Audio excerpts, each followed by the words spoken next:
So today we are going to tackle the hot button topic of gun control. And I believe we will start with introductions on both sides of our speakers. First of all, I'm Marcus. I'll be the moderator. Drew, and I will be taking the political right side of the gun discussion topic today, though I would consider myself a moderate. My name is Chris. I will be defending the left position, although I'm, much like Drew, probably more moderate than I might think. All right, gentlemen, let's have a good, clean debate.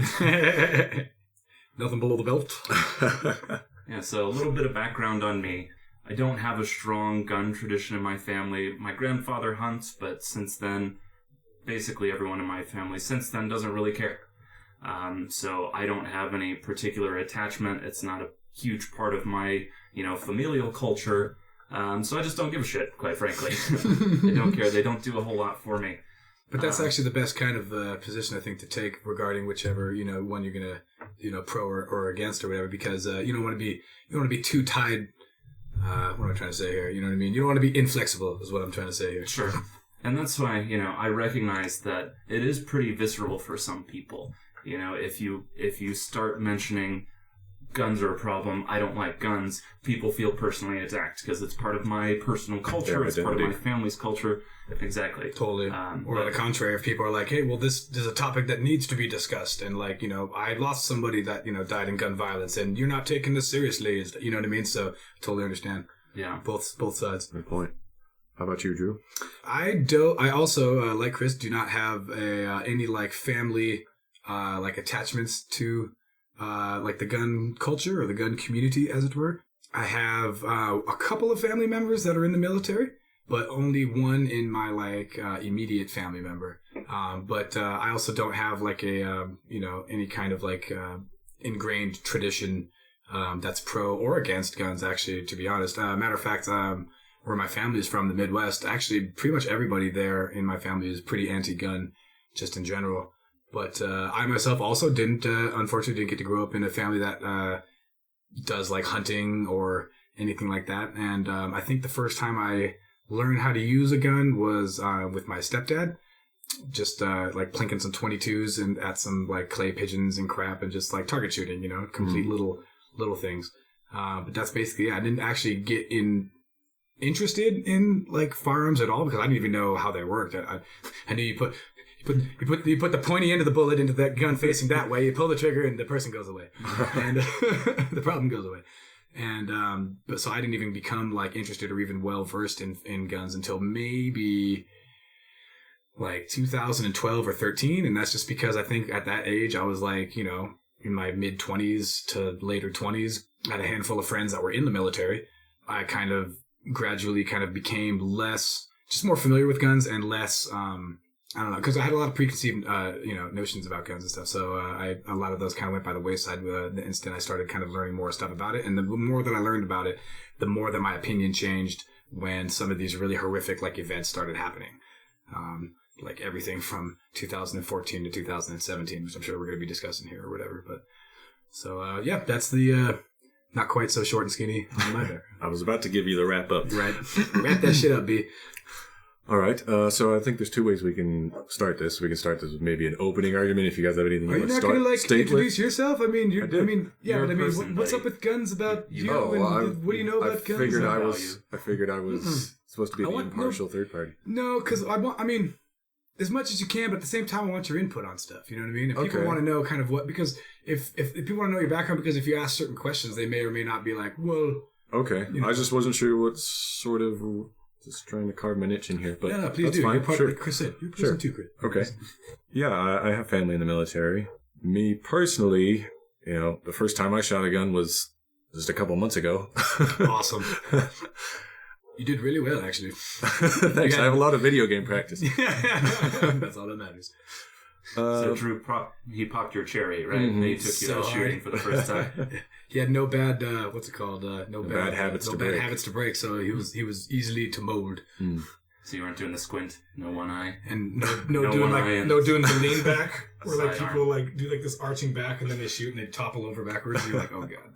I don't know how far deep into my personal stances you go, but I mean, I'm personally one to support the idea that too much power in one area especially if, let me put it this way. This country was founded on the idea that we have the power to revolt against, a corrupt government. Or, Totally. That that's sort like of thing. the point of that. What I would say would be the point of the Second Amendment, not just like where people are like, well, it's a good like point to bring up. It's like, no, it is the point. Like, there are certain circumstances where guns, I think, are definitely beneficial, but people go way overboard with them. They have just like a massive collection of things that would stop an elephant, or a tank, and I'm not sure that citizens should have that. no, that's good stuff because then we can explore that. Yeah, I guess I hate to sound like a centrist, but I'm just kind of down the middle, really. I mean, I don't believe everybody should on the have fence. RPGs and whatever, but some people I think definitely Which of course stands should for have role them. playing games. Right. Right. I feel I should add my family strong military tradition, although not a strong gun tradition. Every male in my family, back a few generations was in the United States military. So He had a person die every single American war. Fortunately, everybody made it home. My great grandfather had 5 brothers. They were all in World War II, and everybody made it home. Wow. Before we begin, I feel like it's important to explain why we're having this discussion and what the problem is before we really get into the thick of it. So there were 40,000 gun deaths in 2018, which is roughly the size of my hometown. That's a huge number. And yes, as I think Drew has mentioned in the past, there are larger killers out there, heart disease, cancer, all sorts of things. Yes, absolutely. Respiratory disease. But, 40,000 is a lot of people. And Suicide. I feel a fair amount of those are preventable, or at the very least, it's unacceptable. That's what I was going to say. Is As I a think, society, yes. I think agree. it's very talked about because it is, most people would consider largely preventable. And I think there's an element of truth to that. I mean, if you look at the United States versus a lot of countries in the world, like mass shootings, for example, represent a pretty small slice of gun deaths overall. But mass shootings, in my view, are almost uniquely an American problem. What are mass shootings, Chris?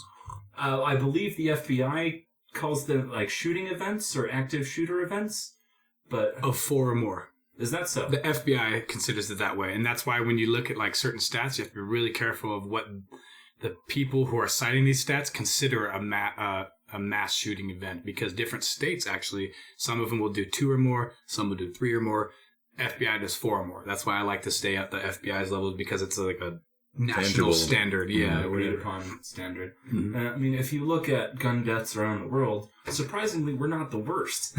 Yeah, which actually was super surprising to me, especially with our gun culture and Hollywood and all this other stuff and our amount of freedoms we have.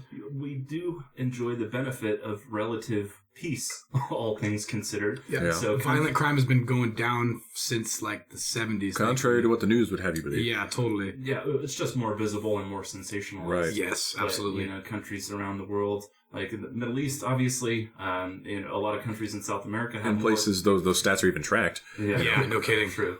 In certain places in South America have more gun deaths per capita than we do, but we should strive to be a little bit better, right? I totally agree. We possess a place of leadership in the world. We should at least be able to do right by our own people. I put my MAGA hat, in the basement where it belongs. So you'd mentioned the 40,000 gun deaths in like 2018 or 2017 or whatever. A lot of people would kind of want to know how those numbers are broken down in order to kind of more accurately engage the problem, basically. I don't have the numbers for 2018, but I have the numbers for 2017. According to, this isn't Pew Research, Pew Research did a... CDC. Yes, thank you. They did a report on the CDC's report, categorizes all gun deaths in the United States, like you were saying, around 40,000. And out of those, about 60% of those are suicides. The other 37% is murder.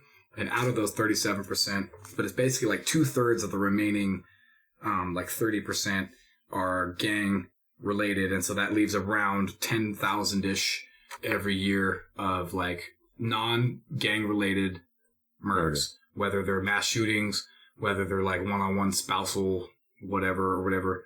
And it's actually even in, it's actually accidental discharges too. It's any gun death that's not gang related or whatever. And so out of those 10,000 also, a large percentage of those are involving law enforcement, which is... That's what my next question was going to be. Mm-hmm. it was like 553 out of those 40,000 were law enforcement. Another like 14,500 were the murders.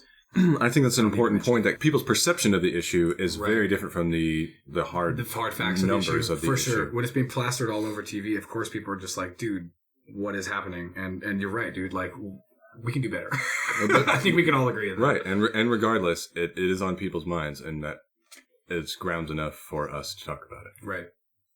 Yeah, one thing that I find interesting is a poor choice of words, but the number of suicides is extremely high. And you know who is disproportionately affected? Children. Is young white men. Yeah. Yep. The Jordan Peterson approach.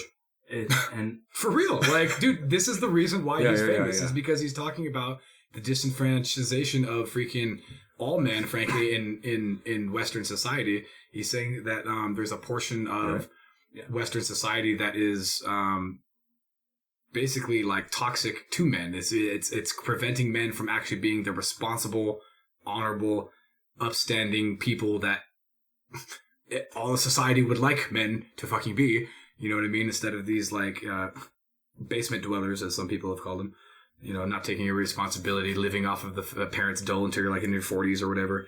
Men are freaking initiators of the like crime as well as the victims. A high percentage of violent crimes in America. Now, granted, men are the perpetrators of most of the violent crime in America. Obviously, women, you want equal rights, step up your game, okay? You heard it here first. You better start killing yourselves at the same rate. You better start murdering people at the same rate. You know what I mean? If you want that equal rights, you better step it up, okay? All right. So bring me back home, Chris. I am not, because there's a term for it. It's called white male apologism, which is like, woe is me. It was a big thing maybe in 2012. I'm not a white male apologist. But you are a white male.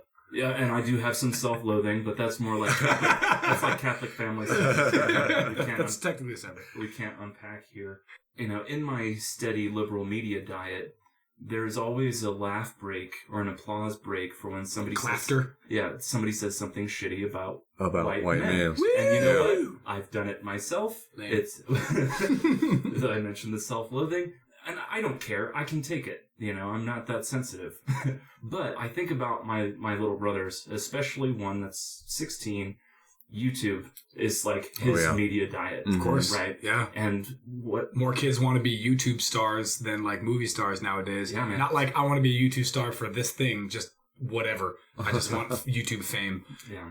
But what's crazy is that he is told by the internet collectively and throughout his daily experience as a young white male that he's the problem. He's less than. His opinion doesn't matter. Totally. He's part of the problem. Totally. And they just had like a symposium about that or whatever of like trying to help like disenfranchise like quote like people of color, and then anybody that showed up that was white wasn't allowed to like ask questions or contribute and stuff. And it's one of those like, dude, you're pushing away people that you need to have on your side. Like Martin Luther King said or whatever in his I Have a Dream speech, he was like, look around, dude. You notice that you'll notice that our white brothers and sisters are standing here beside us because they know that their freedom is inextricably tied to our freedom because we're all Americans. Like, you know, so I just feel like when you have that kind of policy, you're pushing people away and you need them to be part of the fucking solution because they're the majority. And part of the conversation, we're all in this shit together. Right, totally. You know? It seems very antithetical to me. For real. Like a rising tide, lifts all ships or whatever, JFK, I think. Yeah. But it's bonkers, and I think that's maybe part of the reason why, you know, young white males are committing disenfranchised suicide. Because they're being they feel like they have no place or whatever. And every human being, frankly, needs to have a purpose, even if it's like, hey, I have a job. That's why I think it's so underrated for sometimes when people like don't have jobs. That's such a huge, which is funny because like a job, even if it's just a job or whatever, it's not like a career. It could feel like a fucking prison. And like a shackle around your ankles or whatever, right? But yet, it's a reason. If you to get don't up. have, yes, exactly, it's a reason to get up in the morning. If you don't have that thing of like, hey, I'm useful, you literally start to fall apart. People that retire, old men and stuff. Yeah, dude. Again, talking about old men or just men in general in the United States. Right after they retire, dude, they straight up die. Yeah. So what does that say? You know what I mean? And that says that everybody in American society needs a purpose, dude. And whether that's just like getting up and freaking being a cab driver or being a freaking, you know, barista or being a freaking, you know, you don't have to be like an engineer or a fucking politician or whatever to affect change necessarily. You know what I mean? But if people don't feel that connection, and especially with this all of political and social stratification, there's more. What'd you say before? The themsisms, otherisms. Yeah, that's probably at its height right now, because if people don't have a purpose, some of these extremist groups will fucking give you a purpose. True. Yeah. You know what I mean? Good. And that is kind of the recipe for mass shooters almost Straight exclusively the F up, white dude. males. Yep, And totally. it's a pretty standard recipe. It's they kind of feel ostracized, they're loners, and then there's a lack of romantic success. Everybody needs to fuck, right? For real. Pretty sure that's agreed upon by all cultures. If we don't, feel like we're propagating the species, it's pretty What's the hardwired point, into dude? us. Yeah, we become nihilistic, dude. Yeah. Straight up. And so in combination with radicalization of things on the internet, it's not surprising that these young people are seeing something that was once supposed to be their defender and turning it on themselves or turning it on other people. Right. So I'm sure there are some folks too that are like, oh, boo-hoo, poor white people, and I get that. In a way, but it's like, dude, if you want to live in this society with everybody else, you have to address the problem. Right. You know what I mean? You can't just be like, well, they deserve it because the pendulum's swinging this way. Because there might be a part of it that's true. Yeah. You know what I mean? But where does it stop and how far does it go? And you the know pendulum's going to swing back. That's the whole goddamn nature of a right, dude. pendulum. So maybe you shouldn't be pushing it in whichever direction you think it should be pushed. Maybe you should just kind of chill out a little bit. Right. Yeah. So why don't we stop this pendulum? Yeah, for real. Why Can't we does just nobody stay in wanna the stop center? it? Why does it have to swing at all? We should do a stop the pendulum freaking movement. March. Yeah, exactly, right. And one of the things I wanted to talk to you about specifically was like firearm legislation rules and stuff, and just to kind of give like a brief understanding of what they do or what they don't do. And just because it kind of puts things into perspective. Like, so for instance, California has, of course, a whole bunch of really tight laws on firearms or whatever, right? Specifically assault rifles, which I think we should talk about here in a minute because we haven't really defined that angle. California has enacted a couple of laws that I think are just like ridiculous, that actually not only don't affect the lethality of the firearm, but actually make it more difficult to use, which if you think about it is actually kind of counterintuitive. You want a gun owner to safely be able to operate a firearm. Legislators and policymakers frankly don't quite understand what guns do and what the things that you should be focusing on. You know what I mean? I.e. like caliber, rate of fire, magazine size, that kind of thing or whatever. Because I feel like, rhetoric hell of matters, you know what I mean? And if policymakers are not aware of really basic, things about guns or whatever, it's going to alienate the people who want to listen. But at the same time, we're like, well, dude, if you don't know what you're talking about, like, I don't know how to help with this basically. But like, I've seen like commercials before where they like do like anti-gun things or whatever. And the person will be talking about an assault rifle and then they'll show a clip of a dude shooting a shotgun. And people are just sitting there going like, these are the guys making these are the guys making policies? Like, yeah, it's the same. For real, It's dude. those same politicians that equate video games to violence. Same exact thing. Or violent movies. Yeah, Yeah. completely, dude. And it's one of those things that's like, dude, you're putting it's not even a Band-Aid. You're not even putting a Band-Aid over it. Like with the grip or whatever the fuck. It's like you're just annoying people and you're not solving the problem. You know what you're doing? You're kicking the can down the road for people that actually know about fucking policy and want to affect change. And I just feel like, again, like they want to get reelected. You need, it's important. I just feel like that's really important to be able to bridge the gap between, quote, gun nuts and people that actually are like, hey, dude, like, we want all this terrible shit to stop. You know what I mean? So I think a good place to start would be the source, which of course would be the Second Amendment, which states, quote, a well-regulated militia, being necessary to the security of a free state, the right of the people to keep and bear arms, shall not be infringed. Period. Thank you. Right, the grammar. It's important. Well, some people argue about the grammar, and that's a very contentious sticking point Totally. with politics. So for sure, because words matter. So let's go ahead and just get both of your opinions on one side or the other. We'll start with Drew. How do you interpret that? What does that mean to you? So obviously there's a bunch there. It doesn't sound like there's a lot there, but there's a gag there to really break down.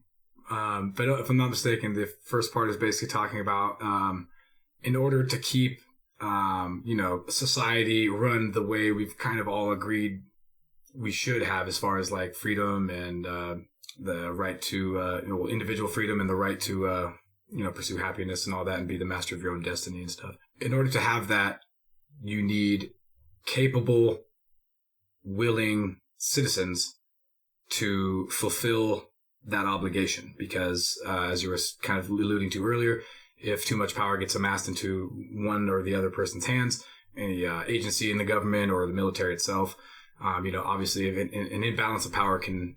Well, you wouldn't want a tyrannical government. And I believe it was Jefferson said that he believed that they should have a revolt every the tree of liberty must be replenished from time to time with the blood of tyrants and patriots. There you go.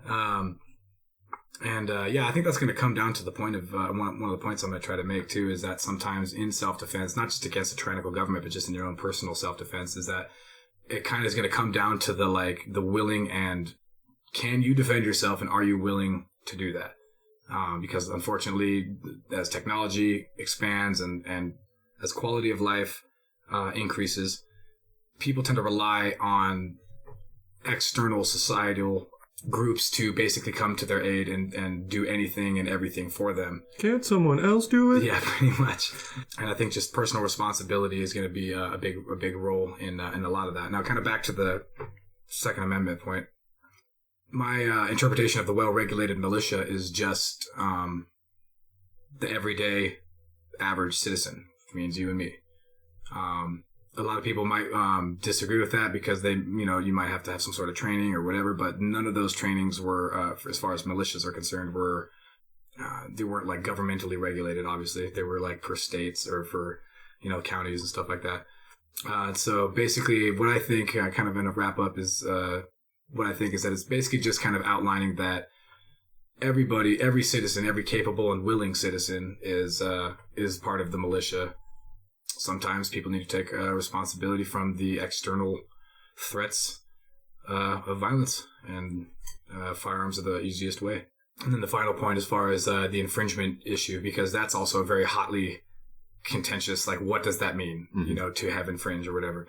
A lot of people on, quote, my side would say that infringement literally means like anything that makes it harder to get a gun or to, quote, defend yourself. Right. Now, sometimes that can come in the form of like legislation as far as like making certain guns illegal or certain parts of guns illegal, like the pistol grip or the barrel shrouds or any of that stuff, as well as, putting a lot of hurdles. Thank you. A lot of hurdles in the way of getting a gun or carrying a gun or things like that. And then for instance, if you make certain things, a lot of legislation and policy doesn't take into effect the fact that a lot of this new policy and stuff is going to pass the cost of that on to the gun purchaser. And if it does that too often, then it becomes a problem of like elitism of like, well, only certain economically capable people can protect themselves, and in a lot of situations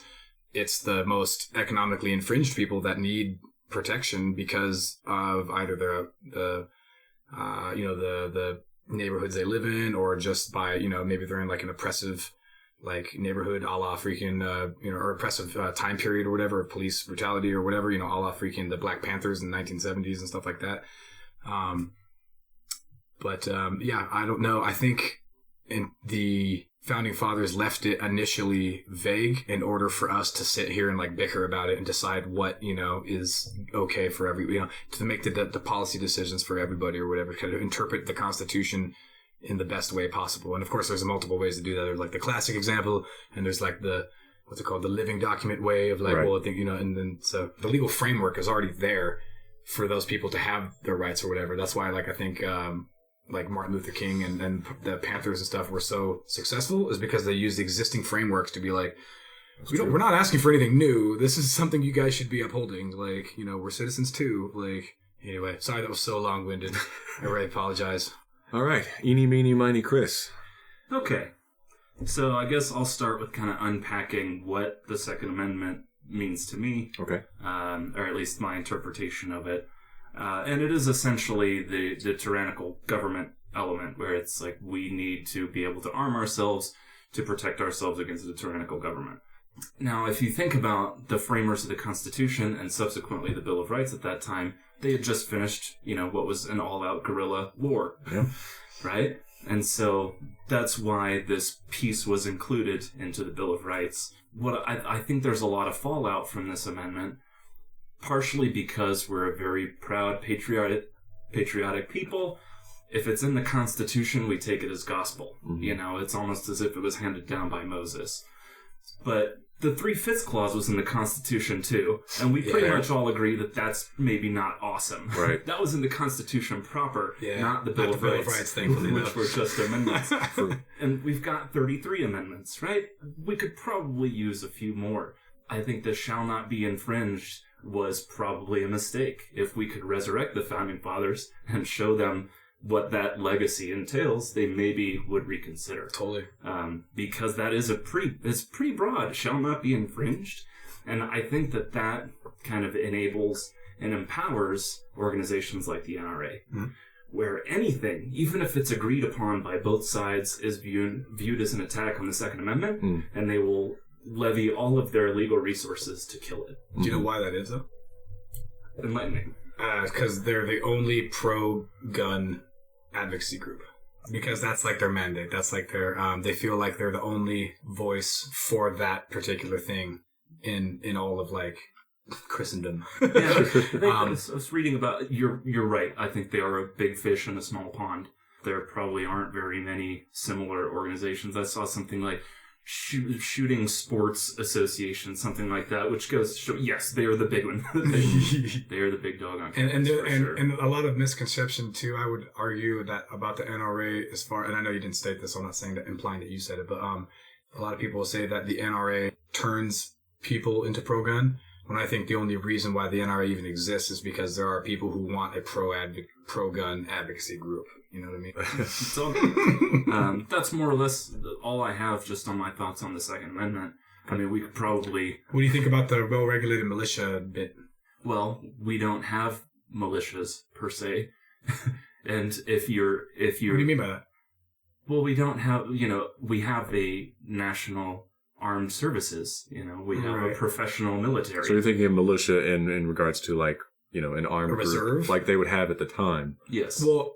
But a militia is a civilian version, so it's nothing under a military branch. So it wouldn't be the National Guard and it wouldn't be the Army Reserves. It'd be more like a neighborhood watch with guns. Basically, yeah. Mm-hmm. And I don't know what the numbers are, but there's actually a gag of militias in America. I know that like Oregon and Idaho and all those like kind of Pacific Northwesty states have like, more militia like per capita than freaking recreational marijuana users. But you know what I mean? Like which is a shame. There's like right, totally. You should think if you blazed a little bit, chill out a little more. Mm-hmm. But militias do exist for sure. And another thing that some people are would cite is that militias aren't regulated. Yeah. And therefore, or otherwise. Well, I just mean in the sense of.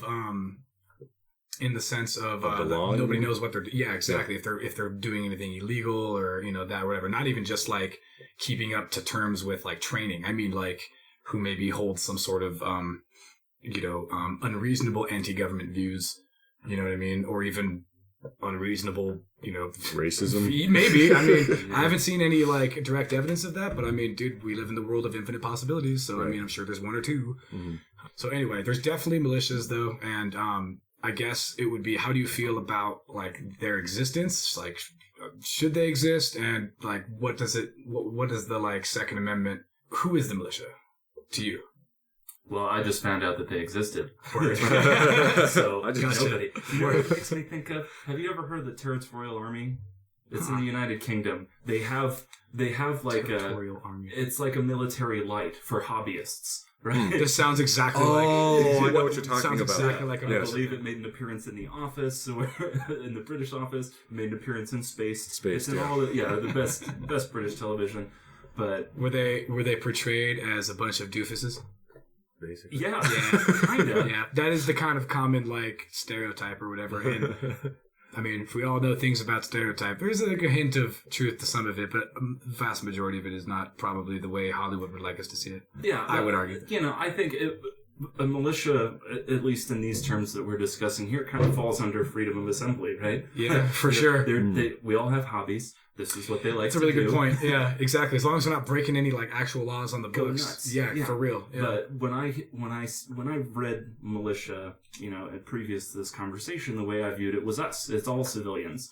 Everybody that's a U.S. citizen is part of potentially the militia. Who wants to be? So we're all the militia. And really, we are not particularly. And really, isn't that though a good thing though? If you think about it, wouldn't you want like people to at least, if they want to, be ready for this, basically never going to happen thing. But if it, I mean, I shouldn't say that or whatever, because I mean, I'm focusing strictly just now when I mentioned that on like invasion or something from like another like country. But to be honest, a lot of these guys also train for like natural disasters and stuff like that, and they actually work together with the civil authorities or whatever to be like, hey, if XYZ happens, we have like ex-military dudes who are trained or whatever, and a bunch of wannabes who are trained and at least with like first aid stuff or whatever, and can help out this that.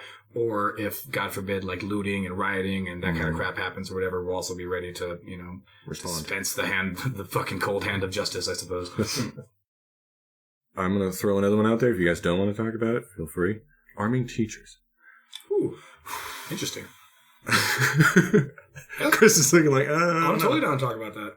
Oh, no, I'm down to talk about it, but it's just going to be... It hurts my heart. Oh, yeah. Well, shit, let's get into it, bro. I'm excited. Just the fact that it has to be discussed. Yeah. Oh, okay. Well, yeah. Okay, never mind. Well, we did speak about mass shootings, and one of the proposed counters that you hear a lot about is arming teachers, because these things tend to happen around schools. So yeah, gun-free zones. You're right. Mm-hmm. So, Chris, what would you think about that proposal? Some of these things, my opinions and positions are driven by facts, others by feelings. Totally. And arguments like arming teachers, I don't know that I fully buy the argument that we just need more good guys with guns.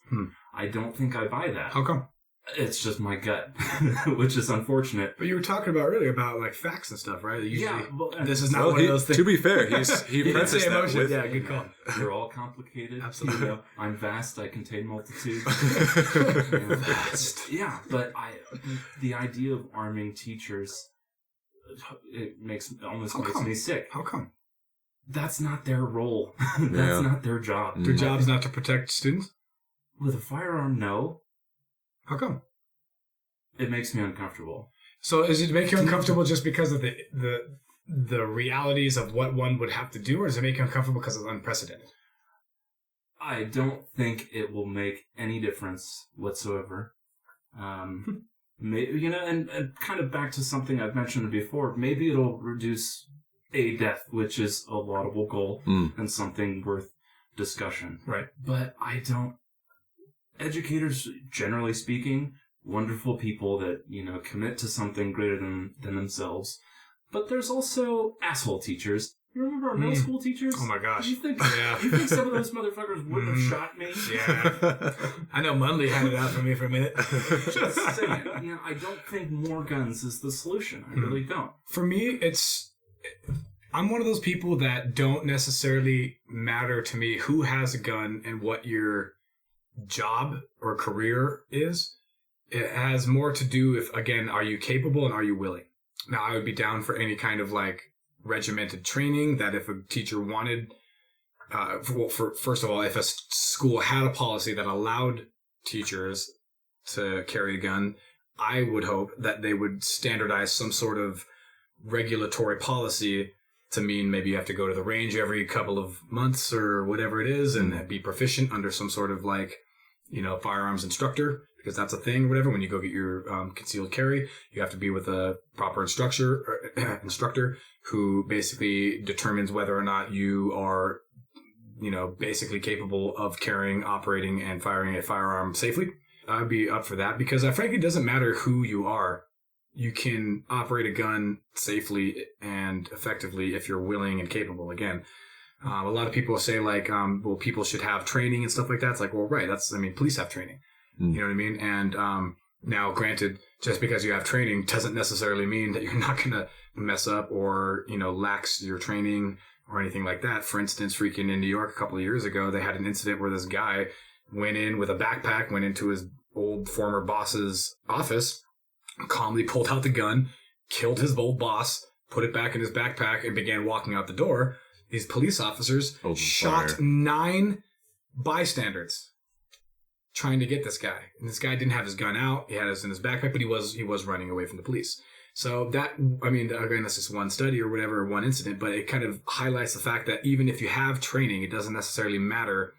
You know, you could still do wrong things and hurt people or whatever. Well, doesn't that kind of play into my argument that more guns increases the likelihood of those things happening? Not necessarily, but yes, possibly. But also, for sure. So, I would actually disagree because gun ownership, freaking in the United States, what you were talking about earlier, as far as other countries are having less gun deaths or whatever than we do, we have the most gun ownership, and like gun ownership is not proportionally correlated to gun deaths. Sure. And I think there's, generally speaking, just a few bad actors. I don't think every person that owns a gun is a bad person. Not even close, yeah. But, you know, people in the military and, you know, our first responders, police, you know, firemen, etc. Ton of respect for them. They are subjects of criticism and should be. It takes a different personality when there's danger to run towards it as opposed to run away from it. Totally. That's not what our teachers should be doing. You know, I don't think our teachers... Well, but we're not mandating that teachers should do that. Yeah, most situations it's sort of a voluntary, it's a voluntary thing. And that was my point. It's like if you're willing and capable. So if you're willing, first of all, and because they're not allowed on pretty much any campus. I'm pretty sure almost anywhere. Like there's some colleges that allow it, like in Utah, and I'd have to get the numbers, but there's a handful of that allow concealed carry, which means obviously you have to be like licensed and everything. So. Right. But my point would be that like if it had the ability to, now you're right. I don't think every American should own a gun. Again, the willing and capable part is a huge like prerequisite or whatever.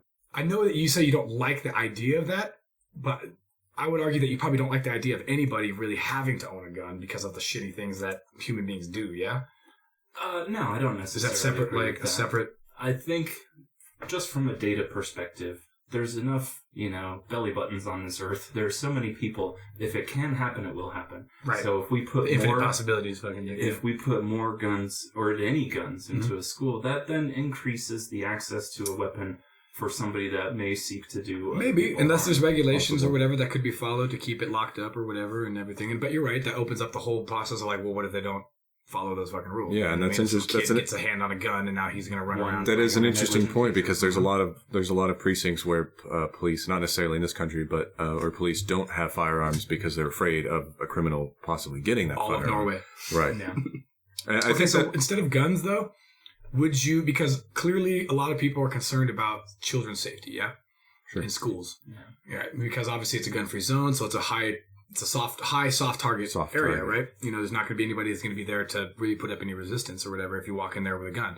My question would be, would you be, instead of having teachers have the ability to train and own firearms and to hypothetically defend students in the anomaly possibility of having like a mass shooting event at a school, instead of having any of that stuff, would you be down for like some sort of national legislation and regulation of like school security measures?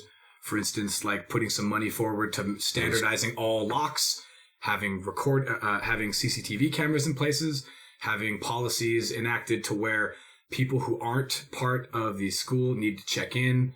You know, certain things that actually my son's school is dealing with nowadays or whatever, high school.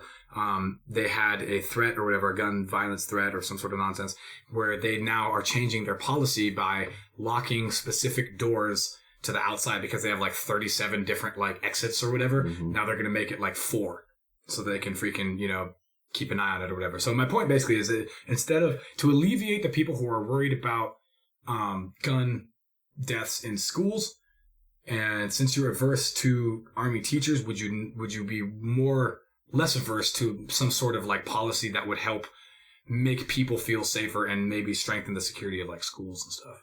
I would support that. You know, the optimist in me wishes it weren't the case, and it's somewhat sad. Like metal detectors in schools, how depressing that is. Like, no, absolutely. What is this, West Hollywood? I would support something like that. But remember, me too. At Marjorie Stoneman Douglas, the security officer had a firearm. Right. Fucking piece of shit, dude. Yeah, and you know, no, dude. 15. No, dude. No. Hey, there's a lot of other jobs you can make for $15 an hour. Totally agree with you. You don't, if you take that position, bro, again, you're supposed to be the willing and capable person, dude. Yeah. And if you're not, then frankly, get the fuck out of the way, dude. These are children's lives, dude. Like, I think they should fucking crucify that guy because, like, and Sheriff Israel, if it is indeed true that he told that dude to hold up. Because that dude who's the security guard is the first line of defense, dude. If you don't like that as your, like, job description, kick rocks, homie. Yeah. There's 100 other people that are willing to do it, I'll tell you that. Yeah, but who will throw their lives in the line and be like, step in front of that bullet to save that little kid or whatever. It's an unfortunate example, but we don't have a ton in terms of data of guns in schools. But there was a gun in that school, and it did nothing. Yeah. That's true. Fair point. Guns in schools, nobody likes to really discuss that issue or whatever, but unfortunately, this is kind of where we are in America. Yeah.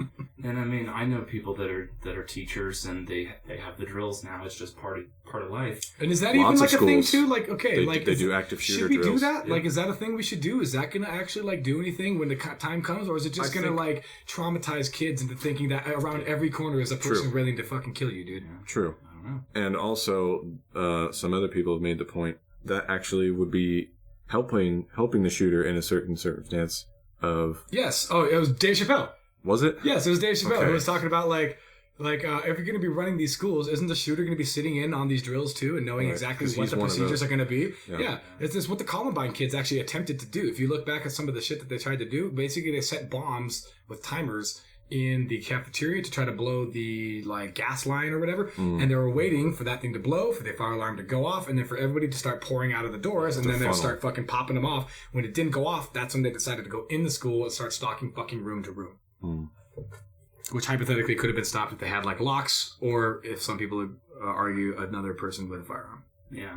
And then we kind of get back to, for me, we get back to the Venn diagram of like the perfect solution is to take care of it on the input side. But hopefully those kids, anybody who would See, but that's conceivably do that to But somebody. that's not a sexy, elegant solution. They don't want to look at the problem and the cause. And they want to just that's a common take away thing the too. Is gun. people are so lazy in their analysis, dude. Like when you think of things of, for instance, when you hear about people talk about Hitler, like, oh, he was just a monster that nobody can understand or whatever. You're like, yes, he was a monster, but like as Jordan Peterson says, like he had a method to his madness. He wasn't just a complete fucking lunatic or whatever. Yes, he was crazy, but like, He was you know what I smart mean? crazy. He wasn't just one of those people who's like, oh, he's just an anomaly. Don't worry about it. Blah blah blah. It's like, no.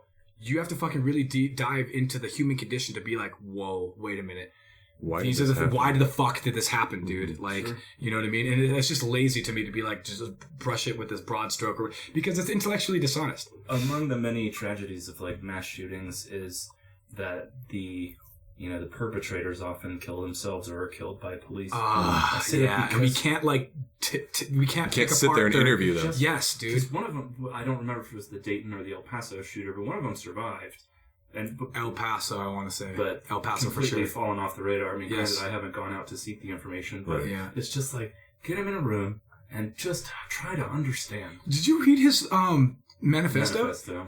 You should. Well, I mean, not like you should, bro. It's really good. No. I just recommend mean, I just mean in the sense of like trying to understand exactly what's going on, because it's really bizarre, dude. His points don't really make a lot of like sense in a lot of ways. As a matter of fact, he's like an eco-fascist. It's really weird. He's really concerned about like the environment and stuff.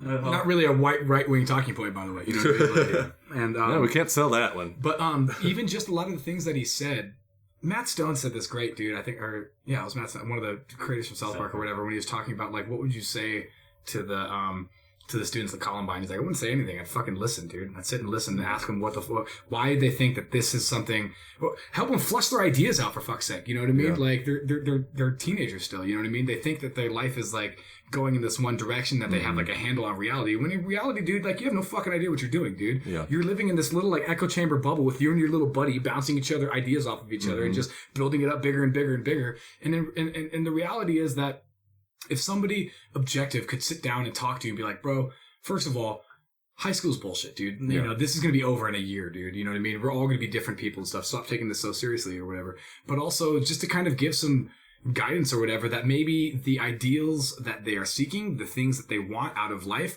could be achieved. without buying a gun and going and mowing down a bunch of people looking for, $3.99 napkins at fucking Walmart, dude. You know what I mean? And again, it brings to that whole point of like a whole generation of people, or a whole demographic rather, of people that feel like they're disenfranchised or left behind. Legislating the tool, I feel, is going to be putting a Band-Aid on a more deeper stratified social problems. And that's like I have a ton of regulations in Chicago regarding guns, right? They used to, but it's kind of an interesting experiment because they had a handgun ban for 25 years, but no handguns at all. Not in the city of Chicago.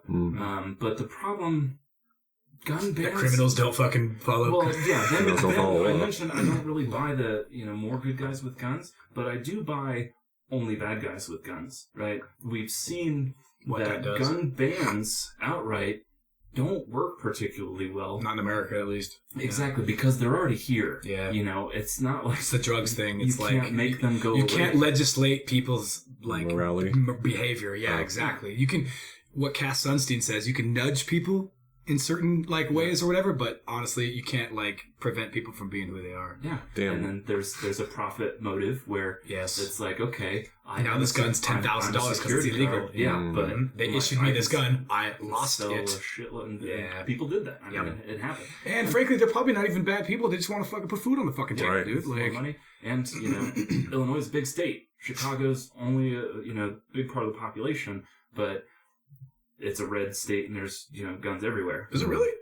Chicago pulls it blue because... Okay, so it's purple. Yeah. Chicagoland is 9 million Nevada, people. it's Chicago. It's yeah, purple. Exactly. Okay. Yeah. Okay. There's 2 counties that are fucking blue and the rest are red, where all the population are. I forgot to ask you, what's your opinion on, instead of arming teachers or locking down schools or whatever, what about, arming school police and stuff like that on school campuses or whatever to kind of combat the possible... school shootings? Yeah. I think in the interest of compromise and trying something, because, any school shooting is kind of gets back to the initial problem. It's like we collectively can't accept that. No. No. I don't have kids, but I can't even imagine. Me neither. I have kids and I can't even imagine. Yeah. Can't imagine sending them to school and then not seeing them again. Yeah. It's a fucking travesty. Yeah. Especially if there was something the school could have done that was reasonable. You know what I mean? I could totally understand that. Especially a lot of these people that are pro or anti-gun or whatever. Dude, could you have done something? And if the answer is yes, well then shit, dude. That's negative. But I mean, we agree it's a larger societal failure. But in the spirit of compromise, let's try one gun in the school. Right. One. Right. One person who's allowed, authorized to carry and operate and handle the gun. Let's see what kind of statistics happen from that. If there's never I totally agree. Event ever again, awesome. If there are some, negative effects that come from that, whoops, maybe we need to. I left my coffee and my gun on my desk. Then it merits further discussion. Totally. But I'd be comfortable with a compromise to at least try and... And that's the thing that I've realized too is reading up about all of this stuff, we don't have a lot... I'm going to kick myself for saying this. I agree with Elizabeth Warren when she said that we need to study this way more. Now, I think that when she said that during the political debates, I think it was kind of a cop-out answer but she is... In that regard, she's right, dude. There's lots of data out there that can help either side, but we could always use more. Mm-hmm. You know what I mean? And I think you're right, Chris. I don't know if there's a lot of statistics about having one or multiple or whatever armed guards at school has done or would do anything to deter the problem or whatever. Now, a lot of people would understand that if there's a person, most people that commit these mass shooting events or whatever, the instant that a gun is present from on the other side, even if they don't get shot, but they just get shot excellent deterrent. Gone, dude. They are gone. They are freaking just scatter like the freaking wind. You know what I mean? Mm. But of course, there's also the possibility of collateral damage, just negligent discharges. Again, that goes down to training and hiring the right people. So many variables, dude.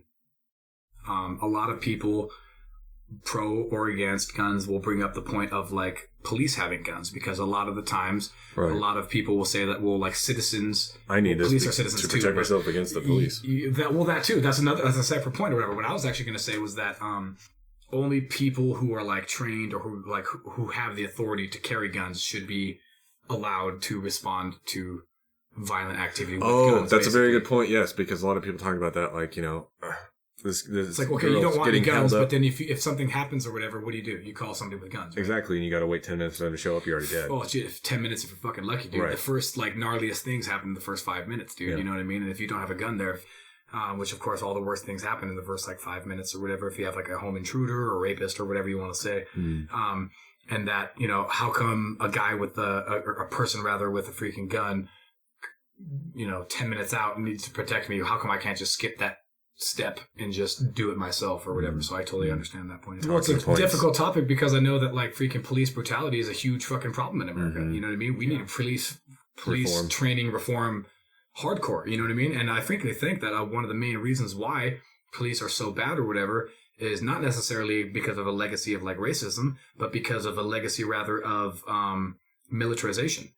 The LAPD in particular gets all of their training shit from military stuff. Yeah. All of it. Got some dope toys. Yeah, they do. Yeah, and wraps and shit, which we fucking do not need those. I mean, maybe one per like really messed up like precinct or whatever, but like with no weapons on it, water cannon only. But yeah, the problem about police brutality and stuff like that is in the sense that like, why would you want to rely on a group of people that have guns to come and protect you when historically these groups have had like military training and stuff like that in order to kind of help all the problems within the city and stuff like that, where some of the freaking training procedures and stuff are literally designed. Now, don't quote me on this right now or whatever, because LA might have changed their policy since I discovered this or whatever. But a couple of years ago, I ran across this study that was talking about how the LAPD, in order to train their officers, use ex-military, like hand-me-down military, not just equipment, but like training methods. Material, yeah. Virtual reality training, even, where you walk into a room and they're projecting different things and you have to like react and stuff like that. And the problem with this is that in the mid 90s, which is when a lot of this horrible like family riots, all this horrible like anti minority police brutality was happening, is they were being trained by again, like I'm gonna say this to my face turns blue, freaking an ex like military policy where basically it was impossible for anybody in like the legal realm to bring charges against the officers for excessive force. It's impossible to bring charges of excessive force to these officers because the way they were trained allows you to sidestep the law, because they were trained in a way to react before they think. And so therefore, if they're not thinking, hey, I'm beating the shit out of this fucking guy who's completely unarmed and cuffed and sitting in the back of my car and I'm tasing the shit out of him or whatever it is or whatever, because they're just reacting to the shoot first, ask questions later, like routine. And obviously I'm oversimplifying this, but this is basically the underlining point of this training, is that they were not legally liable to be taken to like court for like excessive force or whatever in any kind of like gun instant or whatever, because the training literally overruled that like law. Now, obviously, that needs to change, and it might have already for all I know or whatever, but I'm willing to bet dollars to donuts, dude, that they're not the only precinct and district or whatever in America, in all these big cities, that have the same type of militarization, shoot first, ask questions later policy. Because frankly, being a cop is a fucking dangerous job. Absolutely. You know what I mean? A lot of people don't get a lot of respect for that, and frankly, and it's another craw that sticks in the side of pro-gun people, is that like cops are always on the first end of like the complaints or whatever. They're always at the target of these complaints or whatever. And frankly, it's kind of justified, because they're where the rubber meets the road. Right. They're where the government interacts with the civilian population. True. Now, cops are civilians too, and they kind of tend to forget that sometimes in drafting. That's only military is non-civilian. And a lot of people kind of forget that like it's really fucking hard to be a police officer, and that every day of your life, you're interacting with somebody who is the worst day of their life. Yeah. Every fucking time. And there probably needs to be more like regulations in the sense that like, you know, if a police officer, for instance, just witnesses some dude cook his family in a fucking microwave or whatever, you know what I mean, or light him on fire or some whatever horrible fucking thing you could possibly think of, they then need to go and continue to work their day and now go pull somebody over for a fucking traffic stop. Yeah. Police officers are, you know, alternately worshipped and hated from moment to moment. Right. You know, they're either fuck you, you know, you are ruining my day, or save my life, or right. my family. You know, they jump in front of this bullet for me. They do have a tough gig. I think a lot of cops have to answer for some misdeeds. Oh, absolutely. The terror, you know, probably I'm not qualified. That's why I'm a fan of body on. cams, dude. Like, I think Yeah? it's a good thing or whatever. When they're on. Well, hey, I mean, that's a separate issue or whatever. You When know what I they're mean? on Like, and they if get it's turned not on, over. then to me, that's one of those like, why the fuck wasn't it on, dude? Yeah. That doesn't look good. Yeah, and they've definitely terrorized neighborhoods for people of color. I'm not A la totally Black Panthers. Yeah, I'm not totally qualified to speak on it. Me but too. Living in the cities that I have, they're extremely racially and economically segregated, and redlining and all sorts of bad types of things. And so they have a different relationship with the police. It's important to focus on that, I think, though. You know what I mean? Not like here necessarily, but just in society in general. Well, and there are, And it used to be people that were the cops that were like local beat cops and stuff like that. And nowadays, unfortunately, because of like policies and whatever and finances and stuff, they have to like ship people in who don't even fucking patrol that, don't even live in that neighborhood, dude. Right. That's not okay. Like, in my humble opinion, and as not an expert, But I think the police are finally moving in the right direction. They only had to shoot, X number of unarmed black men before. And white men. And white men. You're right. Actually, white guys get fucking killed by police way more than black men, but not in like the aggregate, not in like percentage, in like the whole from a numbers perspective, but not like in the like, hey, African Americans are only 13% of the population. Exactly. Yes. Thank you. Okay, now I see what you're saying. Yes. Yeah, but proportionally, it is much larger. Proportionally much larger, but Yes. in the whole number aggregate. But my point is, police need to be reformed, and I don't think it's necessarily a racial problem. Although I think that might be an element to that for sure.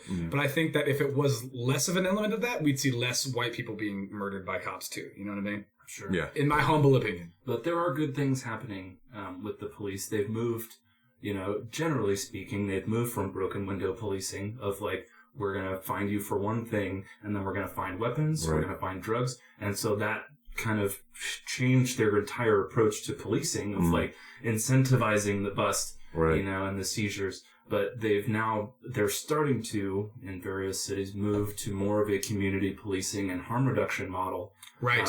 Yeah. Because police need to be trained on how to like deal with situations without escalating it for F's sakes. Like, you know what I mean? And England is actually doing a really good, well, I don't know if they're doing a good job at it, but they're at least attempting to do that by giving their officers like mental health training. Yeah. By being able to like interact with people without like pushing them over the edge by going like, drop the fucking blah, blah, blah. Right. The people that you're screaming at, they think you're like an alien with like a fucking ray gun at them. And so they're like, I can't do it. You're going to take my skin, you son of a bitch. Or whatever. But yeah, no, I totally agree. Like, and again, I think that falls under the reformation of police. Like, not only training for like how to better handle like people who are assaulting you or whatever, active shooters and but also de-escalation. Yeah, but we ask them to do too much. Kind of like I totally agree. Oh yeah, do a cleanup. Yeah. Okay, fair enough. Yeah. We're asking them to be first responders, have medical experience, but also be able to talk somebody off the ledge, literally and figuratively. Right. And so now they're getting the assistant, depending on the department, they're getting the assistance they need. They're getting, social workers to go on patrols with them and things of that nature. Yeah. Seattle's doing some really cool stuff with harm reduction. If you are addicted to narcotics and you have narcotics in your possession, you can go to a police officer, say, surrender drugs, I want to get clean. Nevada's doing stuff like that where they have like turn-in centers for prescriptions or something. In the past, or in the vast majority of the country, if you were to say, here are my drugs, I need to get clean, I need to get my life in order, it's like, congratulations on your felony. How many people... Yeah, good call. How many people would... And that's a compound problem, too. Yeah. I mean, nobody would. No, I feel you. Yeah. I feel you. But it's just a shift. It's a way of approaching the problem that's different. Don't criminalize everybody. I happen to agree with that with drugs, too. I think that's the thing with drugs, too. If we decriminalize drugs in a vast majority way, I think that it will take a huge thing off of the cops' shoulders of being able to bust people with crack and our prisons. Weed and, what's that? The cops, our prisons, it's the poor communities. It would go such a long way to repair a lot of kind of wounds, I think. Not to mention the prison industrial complex and the big whole machine. Oh my God, private prisons and stuff. See, this is all... so close. I know. We were so close to getting them out of there, and then Trump was elected. Boom, shot. Where's money? Stocks went through the roof for private prisons. Yeah, and that's unfortunate, to be honest, because the only person on this table, I have been to prison. I've been in the you don't know me. Yeah, right. I have been in the so-called justice system. I have a lot more, I think, to discuss than the average person or whatever based on that. But Yeah, it's a overarching thing that gobbles up everybody, and even for like minor offenses and stuff, you'll end up sucked into this thing that's now going to take like years to get away from or whatever, even if it's like a relatively minor like offense and stuff like that. Mm-hmm. But yeah, I think anything that would be good to remove the burden of just general things that the police need to be like quote responsible for, I think is a good thing. Well, and they're doing great things with kind of like the homeless too. Like if you see somebody asleep in the gutter, the previous police approach was you need to arrest that person. Well, it depends from city to city. True. California has taken a very like chillax stance on that particularly, and one would argue like look where it's got them. Yeah. Well, but we're always steering the ship 2 degrees in the right direction. Totally. So now somebody's asleep in the gutter. The first question is, are you okay? The cops are going through tough times these days, and some of it's well deserved. But I think it's important to recognize they are doing some good things to kind of move. And piggybacking off of that, I mean, I've credit where it's due. I've heard of other things where a lot of precincts are getting involved with, third party, watchdog groups or any kind of outside influences to kind of help reform anything from their training to the policing method to keep them accountable. Right. And totally. Another thing that a lot of people don't think about is like you were saying, you're having to deal with a lot of people in extremely stressful situations and seeing all kinds of crazy shit that people can't even imagine on a day-to-day basis. Every day. That takes an effect on your psyche. I couldn't even imagine. Yeah. And a lot of police departments are taking more of an emphasis on, like therapy, counseling, like and yeah, dude, thank God, finally, yeah, for real. Like, and thankfully creating more policies to where, like, if you do see something jacked up, they basically let you have the rest of the day off, or which you probably need a little more than that, but at least that's like a start. You know what I mean? It's like I just saw some dude jump to his death and turn into freaking tomato sauce. So. Go ahead and take an hour lunch today, right, dude? For real, off the clock. Of course, yeah, I mean, and I've heard about another. You're not paying me for it. And another thing is that you have to realize, a lot of people have to realize, is if you study these police shootings, especially in the cases of unarmed people, you can't look at it. And this is the way that the courts look at it too, and they tell the jurors to look at it, is you have to look at in the moment. Right. If you were that police officer, like what would you do in that situation? Right, this guy's reaching for something. He's not stopping when you tell him to stop. Right. He's reaching into his pocket. He's not being compliant. And it turns out eventually, he was getting a Pez dispenser or something. Yeah. But you don't know that in that moment. Right. It's a crowded area. There's potential damage for him to pull out a gun and shoot some other people. It's already an escalated situation. Like I said, he's not complying or whatever. And granted, you have to look at each case by case. But this is another thing a lot of people don't really think of. They're just like, well, all he had was a Pez dispenser and you shot him. Well, that's a huge point. Actually, I completely spaced out about bringing it up. And that's training your children how to interact with police. Mm-hmm. Frankly, especially if you're black, like, and these fucking problems are happening or whatever, dude. You want to make sure that like you said, your kids are gonna fucking come home at the end of the night. You know what I mean? Yeah. Even if you have to go to the court to send this motherfucker to sue him or whatever you need to do, you're coming home tonight. You know what I mean? Like, and I've been training my kids or whatever. I mean. Spoiler alert, none of them black.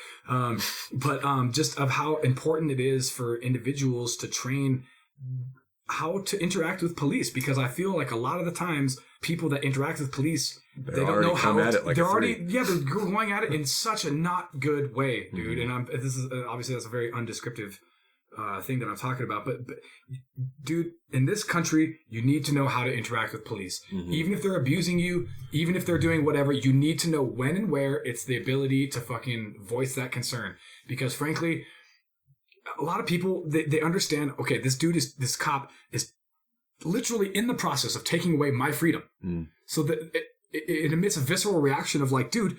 Stop. Yeah. I'm innocent, or like, I don't agree with how you're handling this, or whatever it is. And unfortunately, a lot of people, especially youth, think that moment is the moment where you need to voice stand your ground, stand your ground, bro, and resist arrest and all this other stuff. When in reality, dude, you're just making it more that this twitchy, trigger-fingered fucking cop is gonna fucking shoot you, dude. Yeah. And again, it's unfortunate, but it's one of those things of like, dude, when I'm pulled over and stuff, and maybe that's a separate issue of saying like, well, maybe there needs to be reform and yeah, exactly, dude. When I'm pulled over, hands at 10 and 2, bro, all the time. And even when they say like, hey, let me see your ID or whatever, I'm like, okay, I'm gonna take my right hand and I'm gonna reach in. I literally go through all that, and I've literally had cops laugh at me, bro, because I'm a firearm owner and I'm a firearm carrier, and so I have to tell them if I'm carrying a gun, dude, especially if they ask me. It's fucking the law, dude. Mm-hmm. And so when I say that or whatever, I don't want to get fucking shot. Right. And so when I say that or whatever, and same with other like people that have like done videos and stuff or whatever, especially if you're black, we'll do like, hey, just so you know, I'm recording this situation, dude. So, you know, for both of our safety, I'm recording the situation or whatever, which is funny because sometimes cops will get like weirded out by that. Oh, yeah. And they'll ask you to like turn it off, Right. which is bizarre, dude. Which is like, wouldn't you both want to have some sort of like objective recall of the account, dude? Mm-hmm. That's bizarre. Yeah. And so, anyway, long story short or whatever, I just think that like American youth need to be trained how to interact with police and to know their fucking rights, dude. Yes. Because a lot of people don't know their rights and they'll let cops walk all over them. Mm-hmm. You know what I mean? And you have to be a dick Open your about trunk. it. Yeah, okay. Yeah, okay, no problem. Where's your warrant? You know what I mean? Yeah, exactly. You know what I mean? And it's just so like I feel like the legal system, like the tax system, like our political system, youth are not properly trained either by their parents or by the schools or by whoever how to do things that are common everyday occurrences, i.e. interaction with police or whatever. And I think that's a huge thing that people need to kind of take into account or whatever, because even if a police is being, especially if a police officer is being abusive to the law or whatever, when they're slapping the cuffs on you, now is not the time to necessarily to voice that like Sentence. Yes, thank you. Exactly. It's gonna suck. You're gonna go to jail. You're gonna sit in jail for a day or 2 or 3. Trust me, I know. But eventually, again, if you knew the legal system, you would know when strategically is your chance to be like, okay, not only am I completely going to say that I am innocent in this charge, but frankly, I'm going to countersue the police department for blah, blah, blah, blah, blah, blah, blah, blah, blah, blah, Right. blah. Everybody has to deal with shitty people. Yeah. And kind of knowing how to shepherd yourself through that. And again, if the police precincts, and again, they probably can't do this in every precinct because they just don't have the manpower, but if they could try to focus, funding. like you were saying, on like local people who live in the area to police that area, you'd probably have less of these like interactions where people are, you know, because I imagine back in the day, you pretty much knew everybody, you know what I mean? So if you caught some kid, you know, tagging a freeway sign or robbing a liquor store or like stealing, you know, shit out of Take him back to his church parents. pew. And Yeah, bro, you'd grab him by the back of the ears or whatever and be like, bro, come on, dude. I know you. I've been to your bris, you bastard. Like, your mother's a sweet lady. What's wrong with you? You're killing your mother. Killing your mother. You're killing your mother.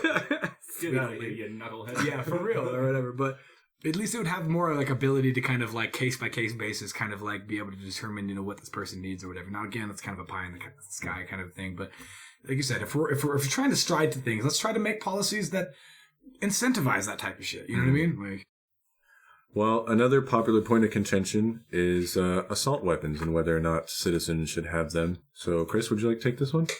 I'd like to start off if you don't mind. Maybe I mind. No. Actually, the only place I wanted to start off was the definition.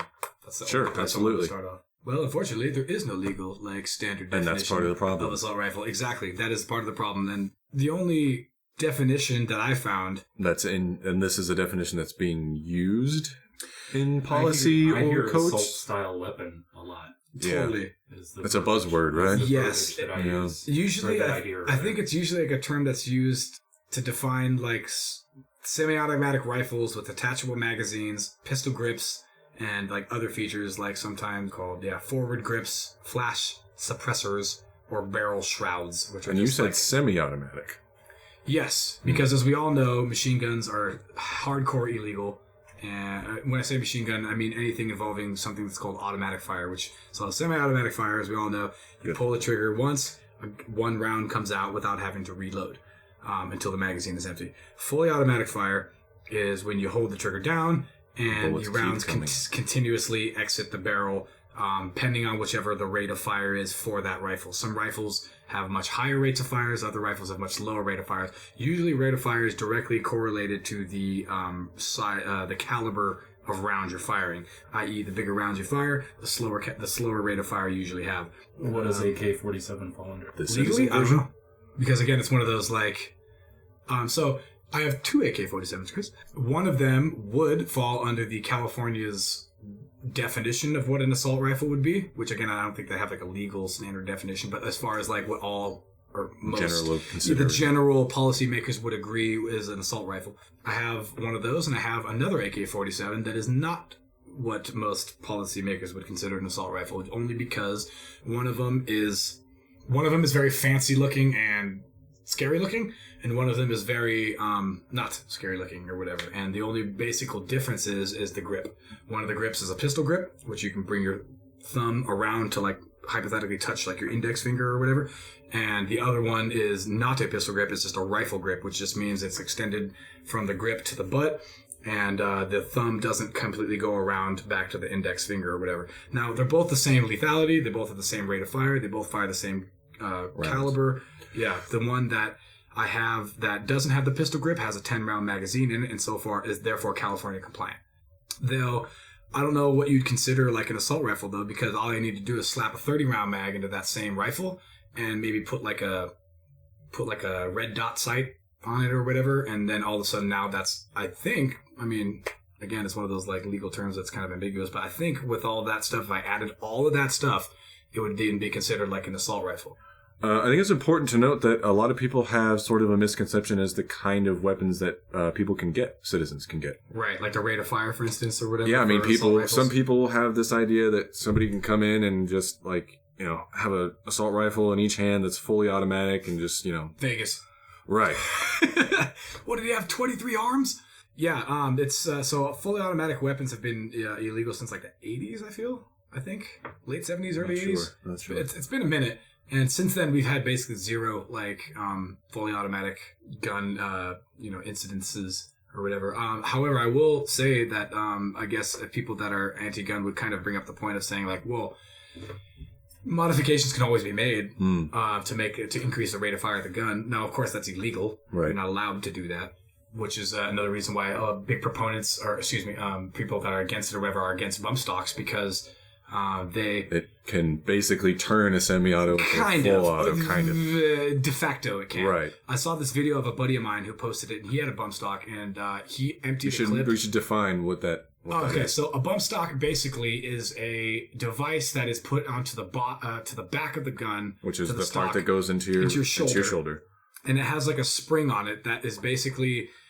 The point of it is to use the existing recoil of the gun to kind of push your finger back into a position to where it'll increase the rate of fire a little bit. Now, to be honest, makes your finger go faster. Makes your finger go faster. Right. Yeah. Now, it doesn't change the fire rate of the gun. Yeah, which is, it's kind of one of those weird loophole things, which I want to talk about. It's like those guys in Call of Duty that play the auto trigger. Yeah, right. They have the way higher rate of fire because they bought the fucking like a turbo button on their controller. No, I saw a video of a buddy of mine who had a bump stock or whatever, and this motherfucker emptied an entire 30-round magazine in like 3 seconds. Damn. That was fast, dude. And I'm not going to lie. There's only combat uses for that. Mm-hmm. There's only combat uses for that. And as everybody would know that, like, fully automatic fire is very inaccurate. Yeah. You know what I mean? That's like oh my God, there's like 100 guys coming at me, or like, 5 guys coming at me. I better point and spray kind of a thing. So now the whole thing about bump stocks, you could technically do an equivalent of a bump stock by just using your belt loop on your fucking jeans. You put your belt loop, you put your thumb through your belt loop, and then you put your finger through the freaking through the trigger guard, and then when you fire, it'll kick, and if you hold your thumb into your belt loop or whatever on your side of your waist, it'll react exactly the same way. So there's no way you can outlaw that. There's no way you can outlaw that. Exactly. Sure, now, don't get me wrong. Like you're literally shooting from the hip. Yeah. Right? Yes. Well, all automatic fire is basically shooting from. Even if you put it up to your eye, and if you shoot an automatic, maybe the first round. Yeah, the first maybe 2 might be kind of close to where you're getting. The rest are going to be all over the place, depending on what size of caliber you're shooting. If you're shooting a fully automatic 9mm, you could probably have way better accuracy than shooting a freaking .223, which is what an AR-15 shoots. So wouldn't it impact your mobility though? If like you moving? if you had to have your thumb in your belt loop, in theory, if you were at a garlic festival or in a fucking movie theater or wherever, you couldn't go from place to place as easily as you could with it resting on your shoulder. I don't know. I feel like it'd be negligible, but to be brutally honest, dude, I'm actually, I mean, I like to know more about the information or whatever, but I'm actually totally for bump stock banning or whatever, at least to talk about it. You know what I mean? Which, hey, Trump banned that shit. Give it to that guy.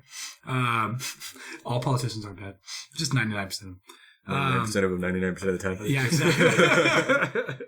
Because you can. Sorry, I'm not sure if we should make this point, but there are basically non-military citizen versions of military weapons. And I think that's where a lot of the confusion comes in from. Exactly. Like when Beto says, like, these are weapons of war. Motherfucker, all weapons are weapons of war. If you just think about what, like, a weapon is. Like, even a club is a weapon of war. So it's a sling. Yes, Right. exactly, dude. And you were talking to me about, politicians love to say, these weapons are made to kill. Which is also nonsense, because if anybody that knows anything about firearms, at least in the M16 variants, is that the reason why the U.S. military dropped from the M14 to the M16 back in Vietnam is because a smaller round not only was easier to carry as far as more ammunition, but they found out, very insidiously, by the way, that if you use a smaller round to hit your opponent, to hit your enemy, and doesn't kill them, it takes 1 to 2 additional soldiers to go and retrieve that combat wounded, right? And so it's actually not designed to kill; they're designed to wound. Right. You know what I mean? And which is why if you look at what a 223 round looks like, it looks like a jacked up 22 with like a fucking mountain of gunpowder behind it. Right. You know what I mean? It's a relatively small round with an insane amount of velocity behind it. Yeah. You know what I mean? And which is why it has a great distance and stuff, it's better than the AK as far as like distance and accuracy. And which is why in like the Parkland thing, you saw people who were like shot in the legs, who were like walking 3 days later or whatever with like little bandages on, going like, yeah, like fucking lucky to be alive. Like this guy shot at me with an assault rifle. Like, So let's, if you're done. Man, I'm never done. Are you kidding, Marcus? All right, so let's get into it then. I don't know who wants to start here, but should assault weapons, as we've sort of loosely defined them, be allowed to be sold? That's a tough one. I don't think there's enough legal language. I don't know if there's enough support, but I think there needs to be more legal. Back to my gut. We had our favorite toy for long enough, and we proved that we cannot be trusted with it. So I was once told, I was having a discussion with somebody from Wisconsin. It's also a pretty red state, big on guns. It's like an AR-15's never been used in a mass shooting. What? Who the fuck said that? He was a comedian. Maybe he was trying to be funny? No, he was not. I can name like 7 of them right now. But I mean, an AR. You know why the AR-15 is like one of the most. Check out my weapon of choice. Giggity. Why it's the weapon of choice between like quote mass shooters is because it's a very effective gun to kill people. Yeah.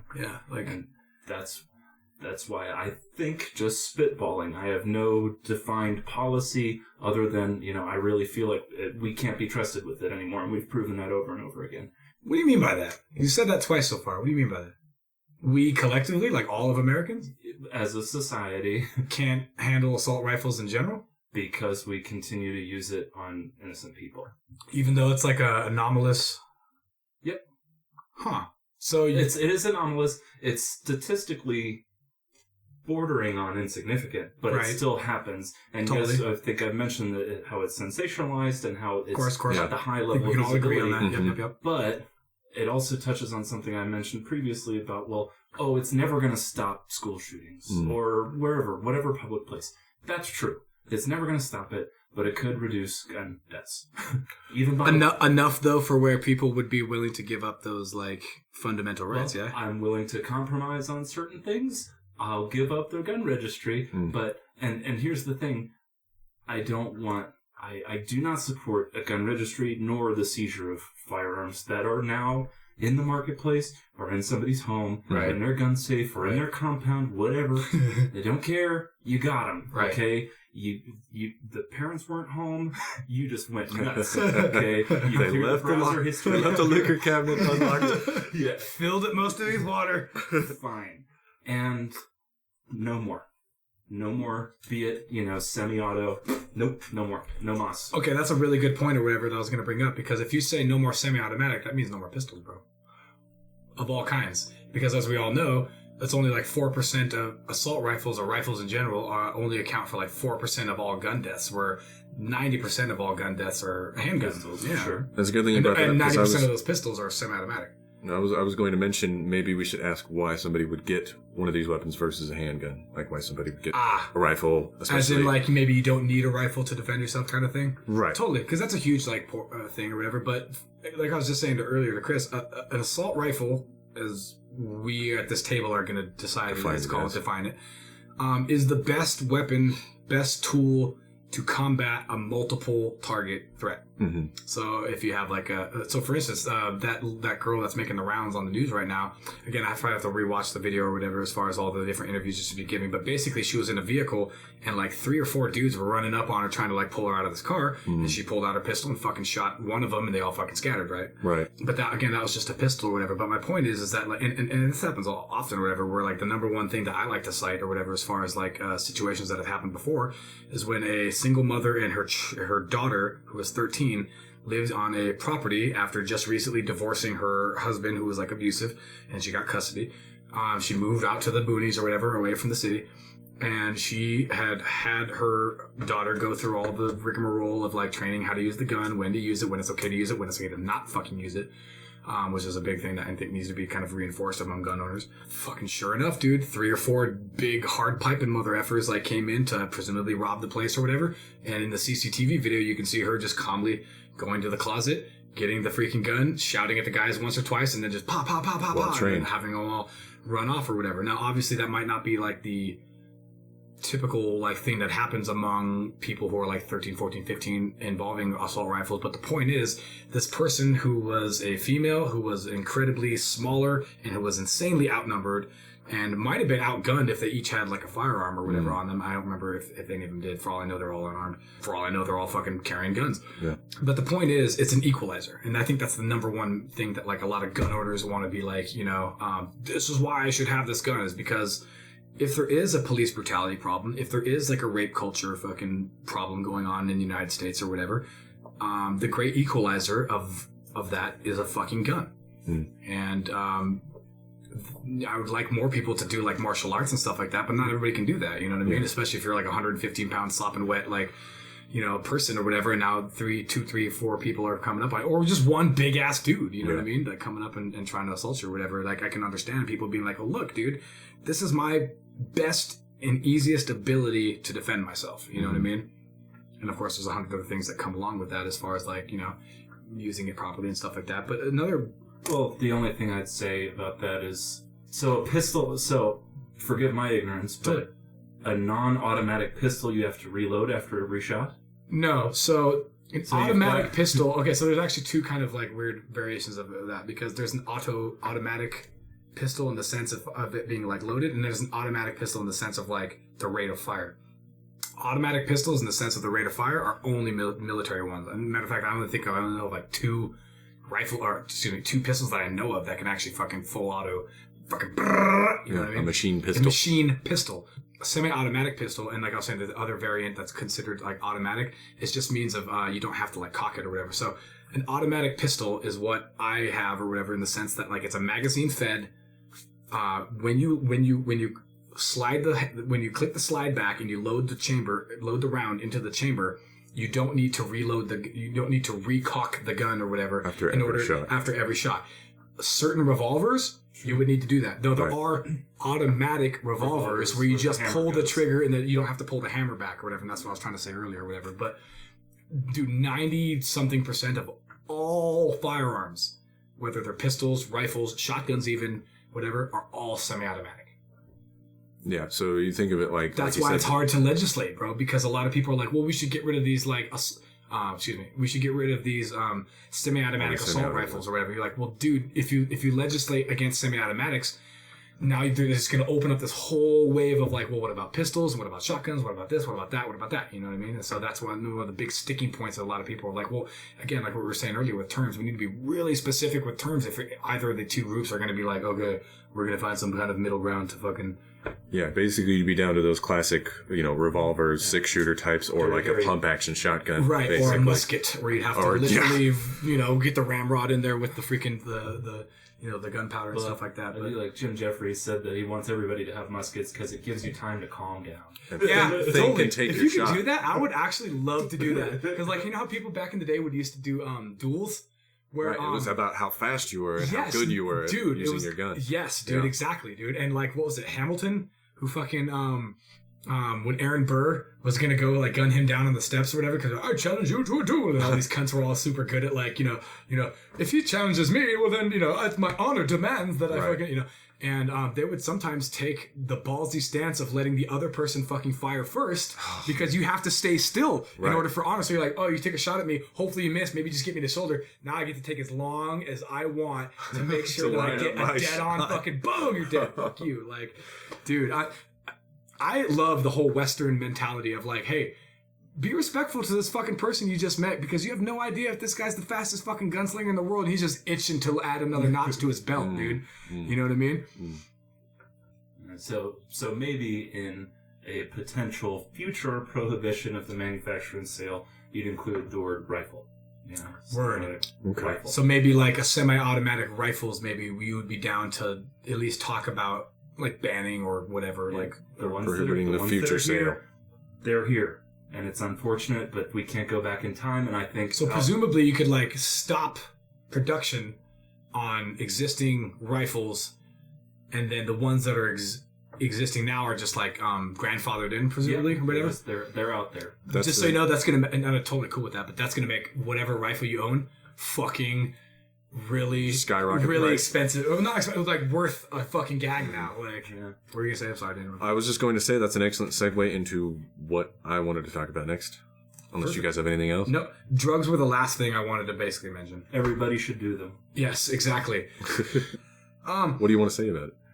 I guess we could just discuss briefly the link between the two, you mean? Yeah, exactly. Just briefly discuss like the link between I was gonna say antipsychotic drugs and mass shootings and stuff, but just I guess just kind of to underscore the social implications of this whole gigantic thing, and that's that, dude, a lot of Americans are medicated. Yeah, a lot. Mm-hmm. The drug companies not only are providing a ton of people with medication, but they want more. They want more people on drugs. They don't want to fix problems. They just want people to buy their product more. Of course, obviously. And I mean, there's more money in treating. That's a profit motive capitalism and healthcare type consumerism. Yep. Yeah. But they're pretty brazen about it. Probably one of my favorite, because nobody likes, the drug commercials of like, take sarcrafoplan, Side effects may include runny bow. Yeah. My favorite, because sometimes they say like side effects may include death, and it's like, okay, right? Wait a minute. But my favorite of all time was a medication for people that had suffered a heart attack, and that taking the medication might induce a heart attack. It would reduce your risk of subsequent heart attacks. However, if you stopped taking the medication, it would increase your risk of heart attack. Damn, that's brutal. That was designed. Jesus. That was totally I'm sure it was accidental, Doc. I'm sure it was just like a cherry on the top of the... Ads on TV. Like, we could probably find that on YouTube. We might be able to help you, but just in case you don't stop taking, we cannot help you. We will end you. That's pretty brutal. That's brutal. That's like a heroin addiction or whatever. It's like, the first one's free, but we highly recommend not stopping taking this. Kind of not just in the sense that a lot of these mass shooting events and these schizos that commit them are on a lot of these like psychotropic drugs, SSRI inhibitors and things like that, but also just the kind of concept of like the whole war on drugs kind of thing in general, where like opioid overdoses, for example, are like far greater than gun deaths or whatever, and yet they play not just opioids, but like all medication or whatever play I think vital role in at least the discussion of how we can help prevent gun deaths, gun violence. I guess basically a point I would kind of want to just kind of bring up is that there's twice as many annual deaths of prescription drugs, overdosing of drugs or whatever, than there is of guns, and I feel like they're probably just as accessible, if not more, than firearms. You know what I mean? I think they're regulated less actually than medical. One of these things can kill you. Well, they both totally can kill you. The other one is a gun. Yeah. But I don't know. I don't really know where I'm going to go with that, other than the fact that I think that just the pharmaceutical industry is really not taking its fair share of blame in these gun deaths, in my opinion. And I think a lot of pro gun people would agree with that. That a lot of people would kind of just agree that, Americans like the Band-Aid method or the shortcut method of just like, here, take these, 3 times a day, of course. and we don't have to actually discuss what your fucking problems are. You know what I mean? And that has repercussions for society. You know what I mean? Especially when guns are involved. Very important point. It's the quick and dirty, easy solution of let's maybe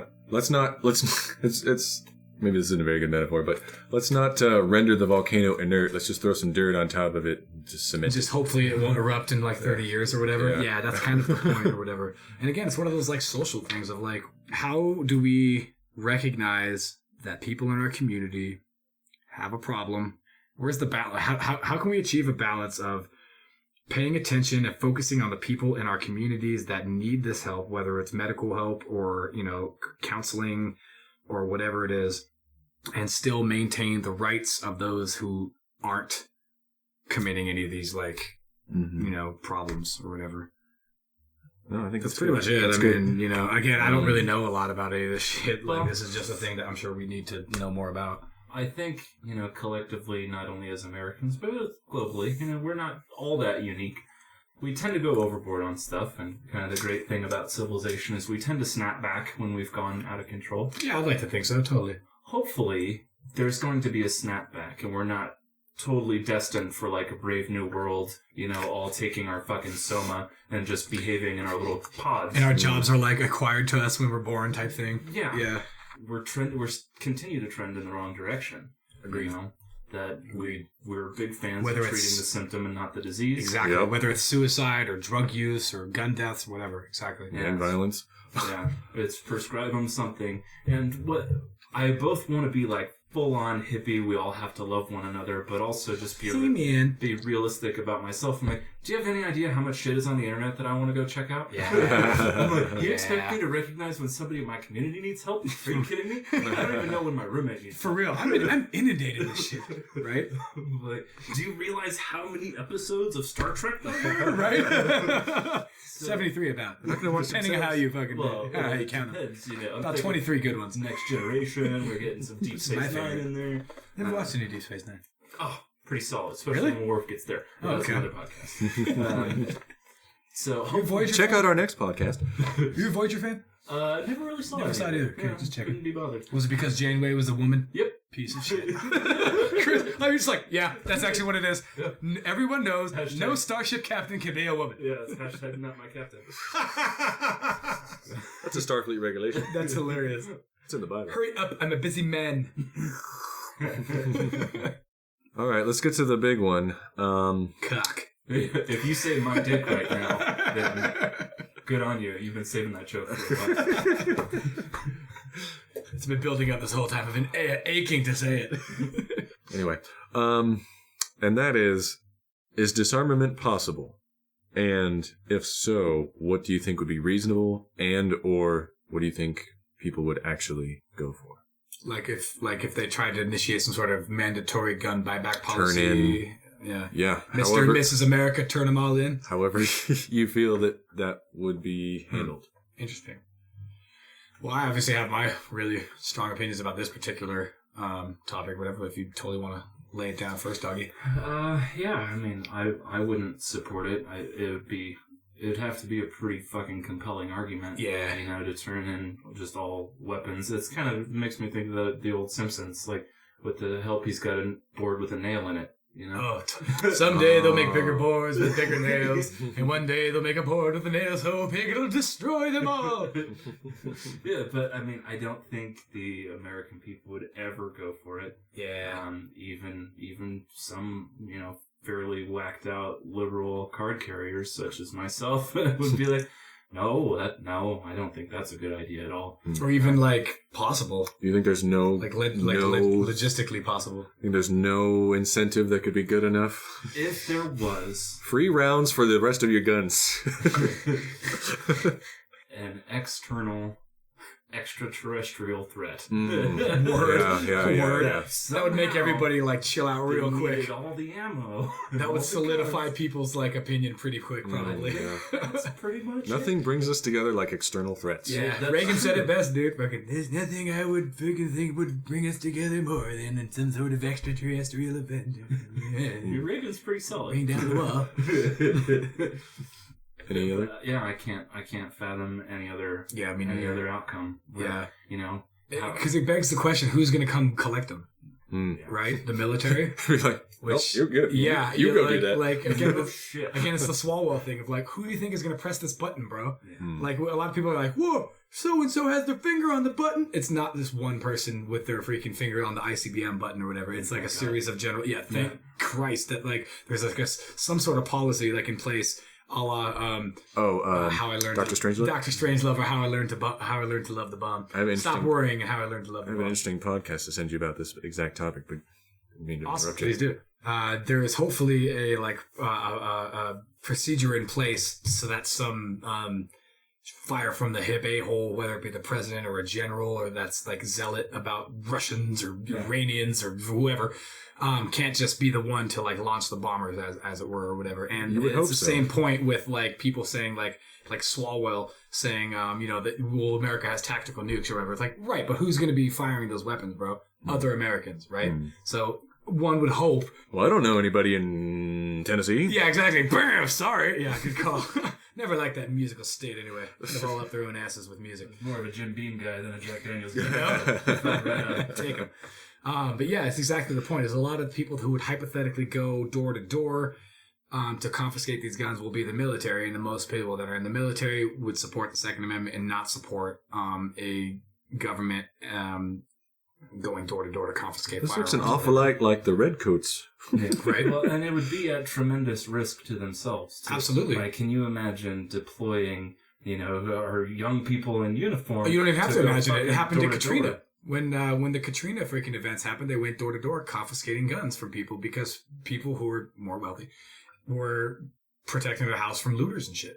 A lot of people actually that are like quote pro-gun or whatever like cite that as an instance of like, you can't do that, dude. You can't just go around taking the gun from Who, like the company's National Guard came Yes. in and went door to Yes. door and You took didn't see people's that? guns? Oh, bro, I've never I'll heard send of you the this. video where the I think it's like a sergeant at arms or some sort of officer is basically like, we will confiscate all guns. There will be no firearms. And they went by house to house because it was a freaking State of emergency. exactly. state of It was a emergency, state of right. emergency event to where it suspends all rules. Basically, you Normal suspend process. posse comitatus, which is basically not allowed to put military. You're not allowed to put military personnel on American soil and have them carry out civilian jobs, i.e., freaking running traffic stops, Right.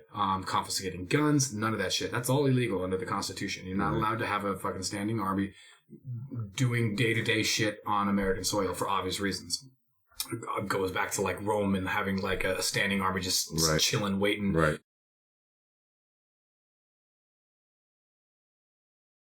As we've been talking, I kind of been putting down some notes as to kind of the general ideas that we kind of get down to, and a lot of the things that we kind of just agree on.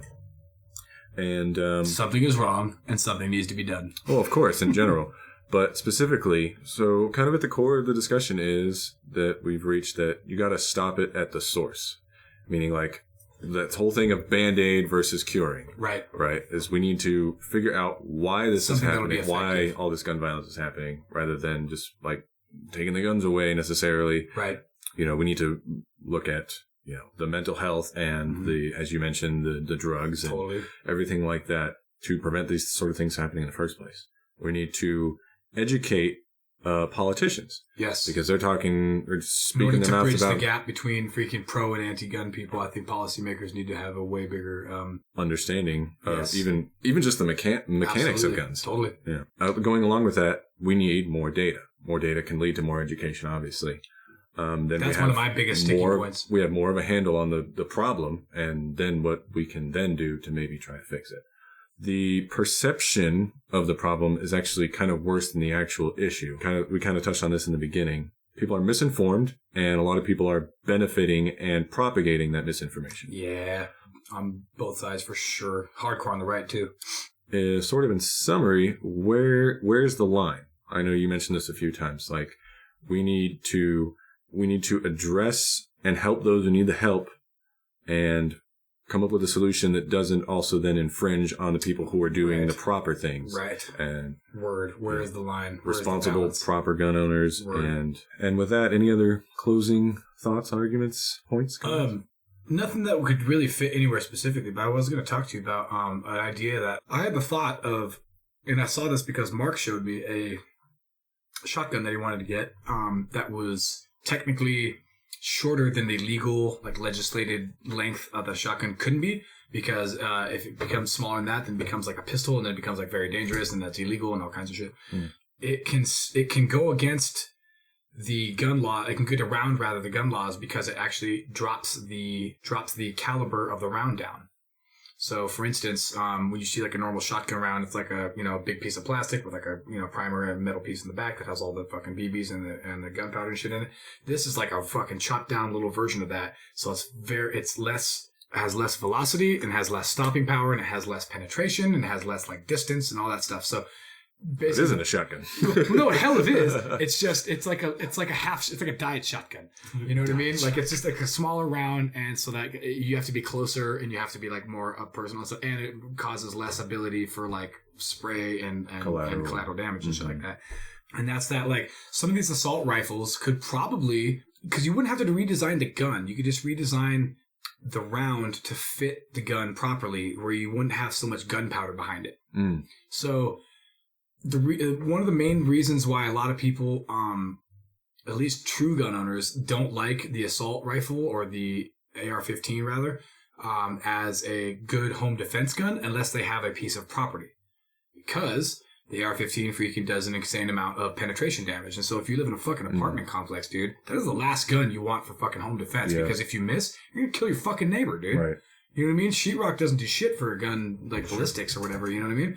So shotguns and pistols are hardcore, are more suited for home defense, because they have less penetration power, they have less like stopping power, all that stuff. So, for people that live in the city and don't want assault rifles around, because that's generally the people that don't want that around or whatever, maybe they could develop, I don't know, by legislation or just by, incentivizing companies or whatever. I don't know how you would do this, but maybe kind of somehow having the manufacturers create a round that still fits into the rifle, so you don't have to do any changes to it. Maybe you have to buy a different magazine so it fits right or whatever, but magazines are cheap. So you're not infringing on anybody's rights as far as accessibility and stuff. That maybe you could step down the force of the freaking of the round or whatever, because maybe you don't need a mountain of gunpowder behind this little 22 round or whatever. Maybe in order for fucking home to home self-defense, close encounters or whatever, maybe you need like a smaller version of this round that doesn't need to travel 600 yards at perfect freaking accuracy. You know what I'm saying? So pistol rounds, 9mm or whatever, have significantly smaller round and significantly smaller amount of gunpowder in them or whatever. So hypothetically, if you had a rifle round that just shoots basically pistol 9mm rounds, yeah, exactly. So that way, you still have the rate of fire, and you still have the ability with like the high magazine, but you don't have the fucking like military style. That's interesting. That's an interesting proposal. I do wonder though if that would affect like, obviously if you're very familiar with that type of gun and the rounds and you have an expected outcome of pulling that trigger. Right. Would that affect like your marksmanship? Or... Well, hypothetically, for all gunners, if you're going to bring up as far as like, you would hope that those people who are responsible gun owners would be like, yeah, this is my home defense round. Right. I'm going to buy these I don't want to call them less lethal, because you can still kill the fuck out of somebody with a 9mm. No, it's a good point. And lower velocity right. rounds. You know what I mean? Ones that aren't meant for the battlefield. Mm-hmm. You know what I mean? I would feel like gun owners would actually take that into account, that this new round that I'm proposing, this hypothetical round, is just for like home defense and isn't good for like long distance. And that's important too, because a lot of people, you got to look at that from like an economical standpoint of, like you were saying, too much penetration could be harmful to anybody. Absolutely. And frankly, it dude, could even be a cost-saving thing. Absolutely, dude. 223 rounds are fucking expensive. They're 50 cents a round, dude. Yeah. One shot, bam, 50 cents. Which, I mean, I don't know about you guys, but I'm not exactly balling here. Like, that's a lot of fucking money. I mean, for a 30-round clip, that's $15. Right, and you already have different rounds. You know, you have your training rounds and your brass rounds. And exactly. anyway. Yep. You have your cheap, shitty steel rounds where you shoot those and they're not as accurate because they're cheaper and all this other stuff or whatever. And then you have your expensive anti-personnel like brass rounds that are like, oh, shit's going down. I want to use these. Right. Absolutely. Maybe if those rounds, these hypothetical ones that I'm talking about, would probably be way cheaper because there's less gunpowder, there's less material in general. You know what I mean? And so, I mean, that very would be interesting proposal. Yeah. There's another thing too that I don't know if we have like time to talk about it or whatever, and it might infringe on certain rights and da. But a buddy of mine, we're trying to figure this out a long time ago when we were living in San Francisco. This was back in like 2011 or 9 through 11 or whatever. And that was that basically if people wanted certain freaking access to certain firearms, that they would basically have to go to a like regulated training facility or whatever, where like technically every community would have their like an armory. And you would have to go in and register and train and all that stuff like that. And if you wanted to take out a gun that was like high caliber or high capacity or whatever, you'd have to check it out, like a library. And, you know what I mean? And I feel like it would kind of bring more people kind of together in this like sense of community wise. But to be honest, I don't think any of that would affect any of these mass shootings or any of these like, you know, people getting guns illegally or that kind of thing. You know what I mean? Because a lot of people are like, hey, I want only the people who are trained or who are willing to do the right thing to have access to these guns. And that was kind of a way to kind of help people be cool with that by saying, okay, well, what if there was like a spot, like a brick and mortar location, and the person who is in charge of that is under the auspice of like the federal government, and they're, you know, they have to go through training and you have to, you know, do all these hoops and stuff like that to make sure you're doing what you're supposed to be doing. And that person is responsible for checking out large amounts of ammo or high capacity, you know, guns and firearms and stuff like that.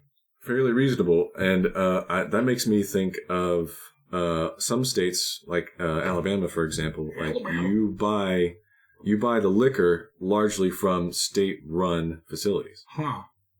And that's how they regulate it. Is Utah like that too? Like as far as like you have the... I have no idea. Yeah. But Pennsylvania is. It's like that too? Interesting. It's like a controlled substance. Yeah. Has to be at the state store.